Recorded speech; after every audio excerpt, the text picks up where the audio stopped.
scary than not being deeply enough into each other. Almost impossible to get deep enough, so it becomes a dream. People sleep to that, wake up and forget. To sleep is to sink. The fish sinks to the bottom for sleeping. Eyes open, pretends not to dream. And that's it. Thank you. Thanks so much. And the penultimate reader is Chris Song Zijo, who's also been involved in a number of the poetry translation projects I've described, including the Australian translation of Australian poets underway at the moment, but also the women poets of the Song Dynasty, women poets of the Kung Dynasty, and Chris's first chapbook of poems will be appearing later this year, we hope.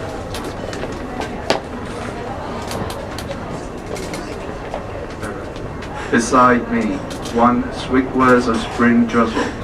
Quiero hacer contigo lo que la primavera hace con los teléfonos. Pablo de Luda. Spring drizzle soaks my check shirt. Squares within crisscrossing lines. Spring drizzle west the street. Buildings within squares. Outside tree lines. Spring drizzle is speaking sweet words. Make moist the in-long silence. 2. Years. Afternoon. Strolling under the sun, on the bank only trees, iron chains, pebble roads, heard us laughing. 3. Words beaming, warm forehead, felt the hair wet, air sobered up dim eyes, through fringe I could see the red wire net, the green strung fence, no besieging laughter in the sticky air in drizzle. 4. Blessing. A fall of paces on Pebble Road in the square, gone with weighty heartbeats, like workers many years ago hammering pebbles into the ground. Sparrows hopped, sound flew to the balconies. 5. A song for kids. Lunch brought to the garden. Here we have light and breezes, shadows and stone stools. We laugh, we eat. Sparrows hear us, sparrows sing. Flowers smell the foot lower their heads. We are at the garden, we laugh, we eat. And there are stone stools, shadows and breezes, flowers and sparrows, and you and me.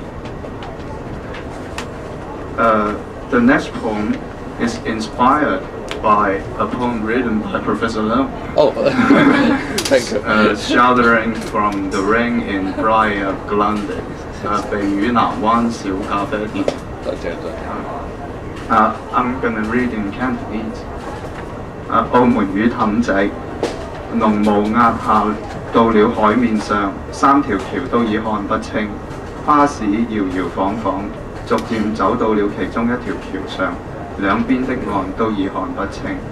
30年前的一首詩提到，還在建築中的半截布冚大橋，它留在了詩裏，留在了時間裏。兩岸之間隔着30年，我曾試着去跨越，越走卻離澳門越遠。曾經還隱約看得見的澳門，現在已經完全深陷在濃霧裏，霧仍然不散。想靠近看清楚一點，但最後連霧也看不見了。我想現在是時候回頭了。此時此刻我還在巴士上，手堅定地握着吊環，一言不發。Thank you. Thanks, Chris. And I should have mentioned, of course, that Chris was one of the translators of Professor Leung Pingquan's book Shifting Borders, which appeared a few months ago in Macau, and which will be launching at Lingnam Daihok tomorrow. So have we still got time? Yeah. Okay, so I'll read a few poems at mine. The first one's called, and I will be reading them in English. Fear not. Don't want to embarrass us, especially not me. So the first one's called Peripataya, a note on the method. I walk an hour each week with the rusting town, the barnacle and its spate of sea. The skin is dark with dreaming and the sky is always blank. Can I smell this pencil making a spectacle? I have the mechanism apart in my hands in order to deprive it of sense, in order to dampen infernal ticking. Each tattoo is a fleet of voyagers, its brave limbs labour decked for tide, all in the big book noted. Ashore I am as stray shipping come, stumped in conclusion of all the seas said, become part of the wall, part of the paper. The seasons have their streets in this, a doorway painted red or birds raucous. Streets don't spring up, they're worn down to this. Each ends in harbour, mast, grimy moon. The world is a wedding of waters, of salt. My work the unfitting of pieces. I walk. Typer, O bard. A candle, then a bird for light. Kettle up against my sun. The bright soaks us from other days, as if the night were cracked, mere habit of haunting eyes. So, thoughtless clouds stick unintending, boats crossing too in their first clothes, pale water holding up the dawn, a bridge. The Bank of China casts a glittering stripe to bend the silver of my river, to take, where's the last line? To take the day's long bow, I think it is in English. And I should comment on that poem now, of course, that's what Macau used to look like from the Taipa side in the morning, but of course now there are many more tall, shiny buildings reflected in the water these days. Okay, this one's called... Can you want me to read Chinese as well? After. Oh, okay, I'll get Amy to read the Chinese after me. Okay, so I'll read the English first. Cursing culture. Outside the Kamoish Gardens there is an untranslatable frenzy. Anyone with a grudge can come to Da Xiu Yan, hit the little man, fall down in the street, eat shit, penis this and penis that, may your daughter have no hips, your son no ass, and Da Xiu Yan, hit the little man.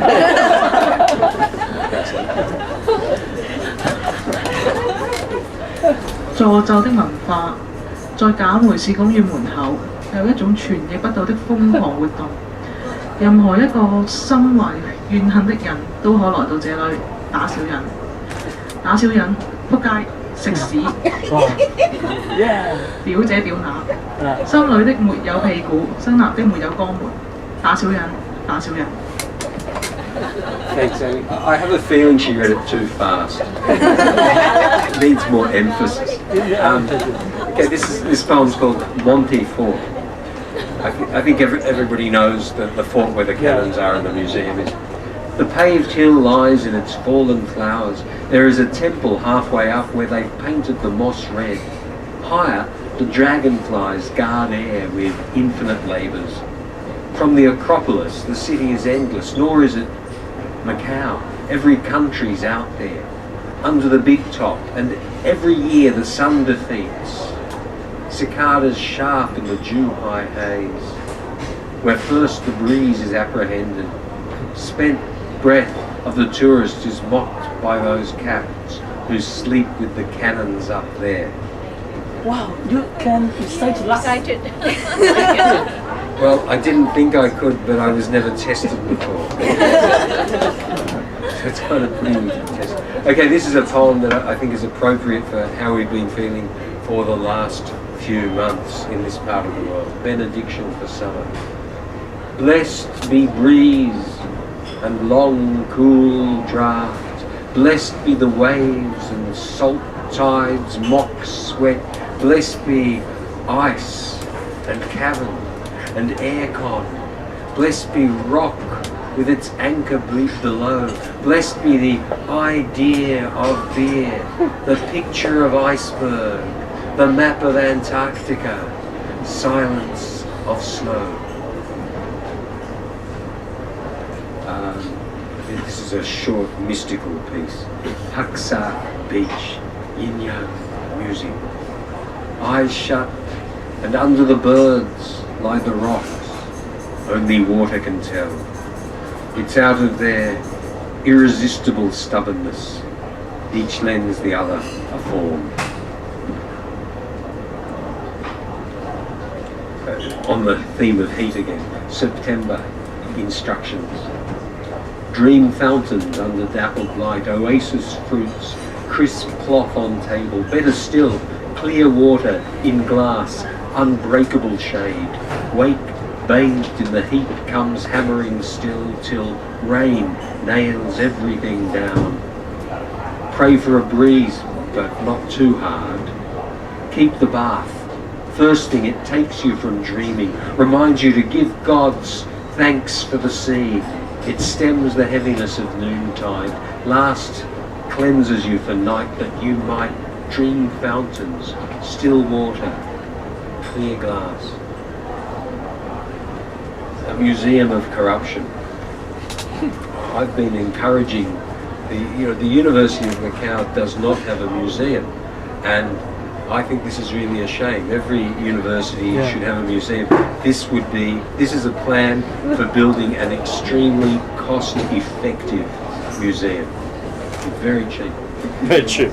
A museum of corruption, as a government might go missing, yet still draw down the needful funds. So, traffic grows over the monuments here. A throw of the dice is preserved, along with the moment where dignity lost. All anecdotes vicarious and proofs apocryphal, to quote. At the other end of the beach, there's an old man in uniform, no one knows whose. He's running the paper shredder full bore, feeding in maps and pictures and money, and there's sand coming out, yards of canvas, sea itself. Cupidity's altar is green with spite. No dark thoughts though, in these prosperous times. The downturn shows how we're out of the woods. The emperor's new clothes are most of the show. Each star remains as fixed to its night, but the walls are blank as snow. And I think this is the last poem. It's called Macau apostrophe. Macau, I would like you to stop at the crossing for me, and without cursing. And not just for me. What the hell? For yourself. Macau, I would like you to smoke less. Not to spit the bones out on the table, to clear your throat less noisily. What do you expect? I'm a guilo. Guilo. Macau, if your mobile goes off once more in a concert, I'm going to crush it under my big cowboy boot. I know it will be noisy, but think of my pleasure and how we might then all hear the song. Thank you. I'd just like to apologise on behalf of the apostrophe spaces before we go. I don't know why we ended up with all those spaces in front of the apostrophes, but I'm sorry about that. Well, thanks.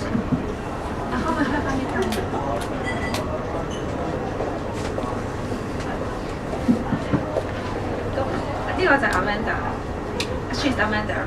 Hello. Hello.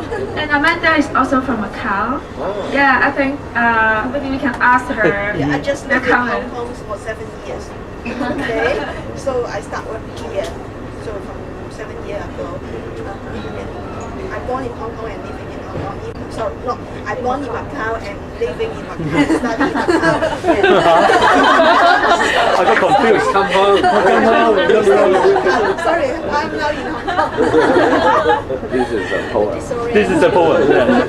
Poetic What do you already. think of the poem? It is great because I'm so sorry because I'm not listening to all the poem here.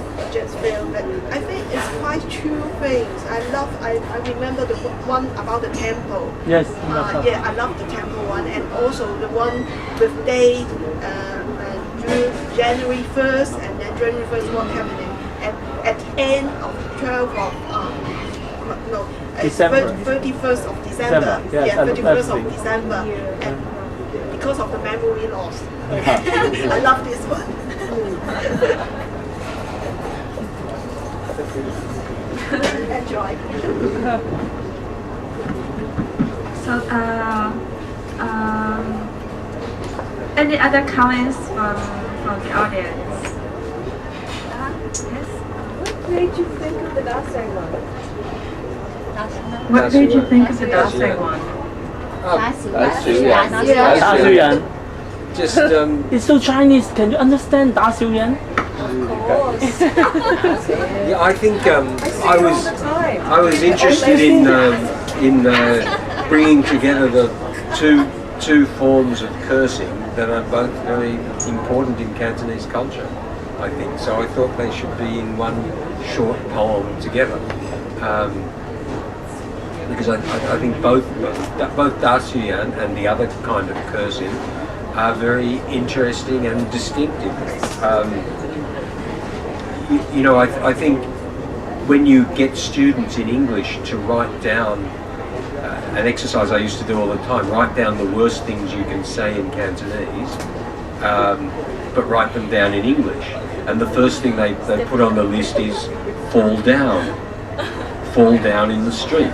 And I think PK, we got PK. that's the worst thing you can say. I mean, Guailo's first response is, that's the worst thing you can say in Cantonese. I don't think so. But of course it is.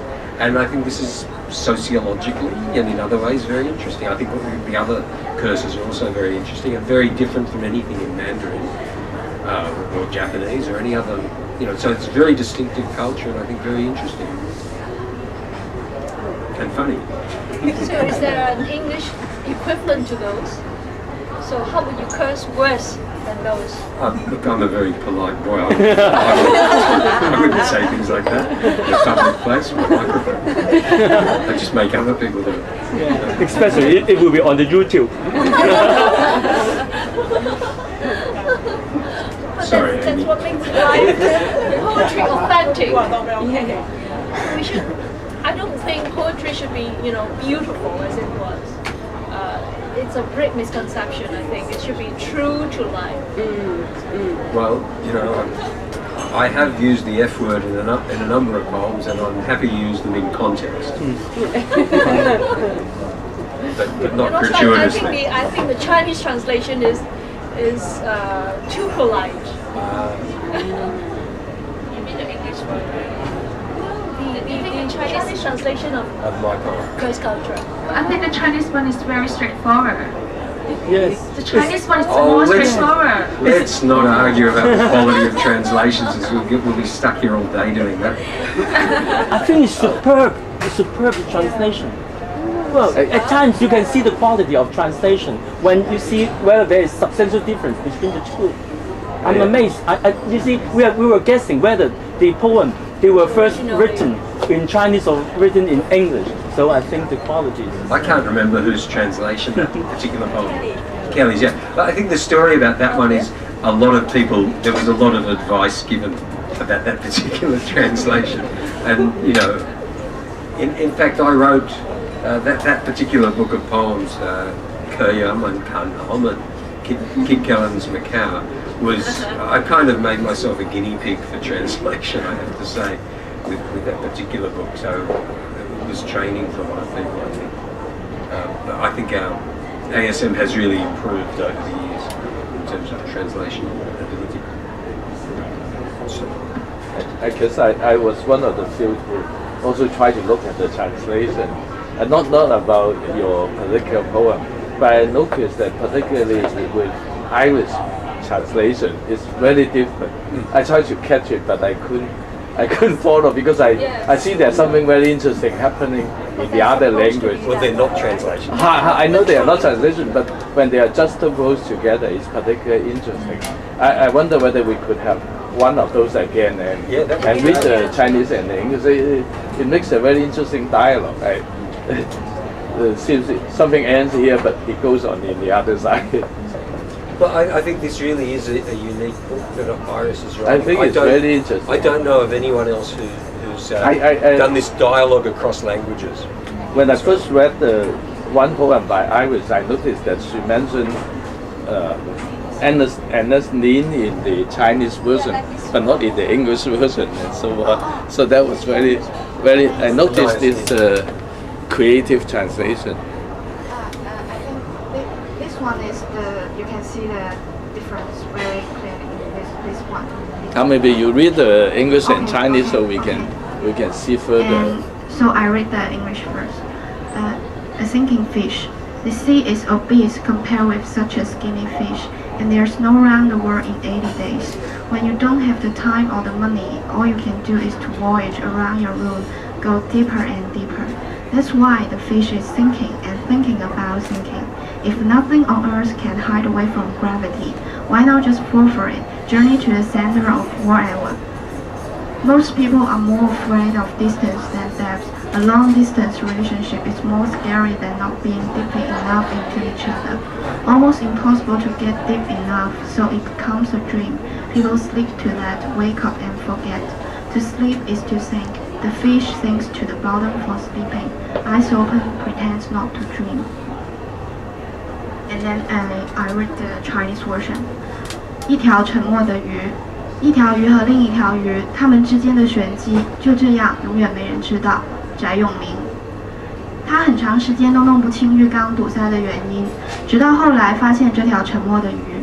这条沉默的鱼偶尔思考，经常哭泣。他一出生就想到远方生活，搬离暧昧不明的亚热带，在沙漠的河床或北极的冰川，做一块有历史感的鱼化石。但事实是他最远只到过高速公路旁的加油站，在冷气坏掉的便利商店的货架上，在一只闷热的快过期的罐头里，闻着豆豉的味道。猜想，如果任何事情都有一个过程，腐朽是否就是成为不朽的必经阶段？就在他以为炼成永恒的前一秒，他发现了它，把它带进冰箱，后来又把它放到一块冰里，搬进博物馆，重新命名为时间，一件装置艺术。猜想，如果冰块比时间更快融化，那么是重的物体还是轻的物体先落地？展览期间，他看清时间，就是一次次的解冻、下落、再冷冻。展期结束，他带着自己滴着腥臭液体的作品回家，把它扔进浴缸。破碎的一刻，他开始长久不停地哭泣，并从此被遗忘在自己的眼泪里。That's wonderful. Wonderful. That's wonderful. Very intelligent.